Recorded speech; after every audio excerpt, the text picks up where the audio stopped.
This is a question for George. George, after you win this fight against BJ, what's the biggest fight you want next? Well, to tell you the truth, my friend, I don't look past BJ. For me, right here, my life will end January 31st. That's how I see things. As a champion, I don't want to fight to become champion because I already got the title. So as a champion, I want to fight to make a legacy and to be a legend in the sport. And that's what this fight with BJ Penn will get me. It will get me to the other level. After being champion, you want to be something even more. You know, Michelangelo has said, the danger in life is not to fix our goal very high and never being able to reach it. It's to fix our goal too low and be able to reach it. So I always fix my goal very high, and who knows, so far I've been able to reach it all the time, and that's what I plan on doing. So after BJ, things going well, I'm going to keep my goal even higher, and higher. And what he said is absolutely right, and he's got the right mentality. When you're a fighter, you know, George St. Pierre, BJ Penn, they're going to make money. All that stuff, that's the easy stuff. This is one of those fights. This is one of those legendary fights that people will talk about, you know, 10, 15, 20 years from now, you know, when BJ Penn and George St. Pierre 2 happen. Should St. Pierre win this fight, you know, he's got Thiago Alves, who looks nasty right now. This kid, you know, deserves a title shot. You know, who knows who's going to be after that. Then we talk about possibly, you know, a match with him and Anderson Silva. Then, you know, who knows, maybe he takes the 85-pound belt, moves up and defends the 85-pound belt. That's the way guys should think. It's about your legacy. The money and all the other shit comes. And see, that's the easy part. The hard part is getting out there and doing great things. Very few of us in life have the opportunity to really do amazing things. And these two are both sitting in a really cool position right now.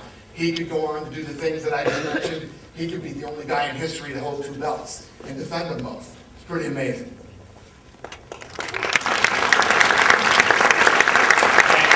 Another thing, if I can say, it's talking about fights and legacy and things like that. For me, that's the only thing that's in my mind is this. You know, I fight for myself and for my fan. I fight because I like the lifestyle that it provides me.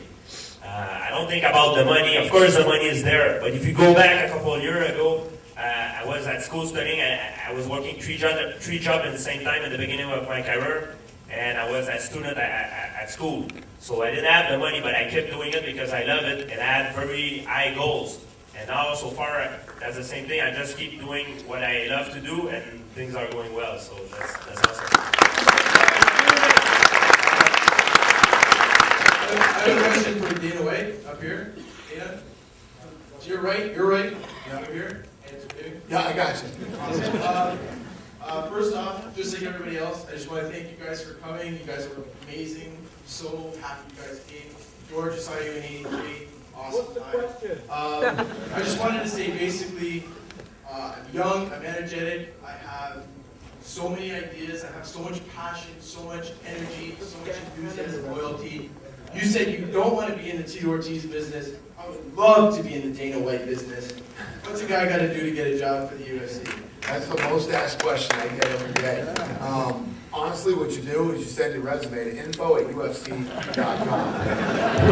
That's what you do. No, seriously, you know, you laugh, but the reality is I have over 100 employees right now on 2 different continents. And we're not getting smaller, brother. We're getting bigger. We're going into all these other countries. We're looking. I have an office in LA. We have an office in Vegas and an office in London right now. We're looking for an office over in Europe. Believe me, this thing is getting bigger. It's not, you know, you send your resume in, it will be seen. Anything can happen. All right, thank you. All right, bro. First of all, regardless what happens on the 31st, you're both champions. You know, George St. Pierre, you're the one who inspired me to get into MMA, so I say thank you. But basically 2 questions. The first would be, at the end of the day, like through it all, after fighting's done, you know, whenever you choose to retire, both of you, what does martial arts mean to each one of you personally? And the second half to the question is, are you 2 planning on doing any seminars in Ontario anytime soon? Yeah. Well, talking about martial art is my life. It's always been, for me, like a lifestyle. I started training when I was 7 years old. I started with karate. And then from there, when I was a teenager, I started training for martial art to compete in MMA. Even after I will take my retirement, it will still be there. I plan on doing more seminars, focusing more on things like that. But it's always going to be part of my life. I can't live without it. It's included in my life. It's part of me. And DJ Penn? Yeah, martial arts is my whole life. Jiu-jitsu is my whole life. And after I'm done fighting, I'll probably just be a jiu-jitsu teacher. Maybe not even a mixed martial arts teacher because I might just be older and frail, you know. But I can see myself teaching jiu-jitsu for the rest of my life, just to kids, and you know, inspiring them hopefully.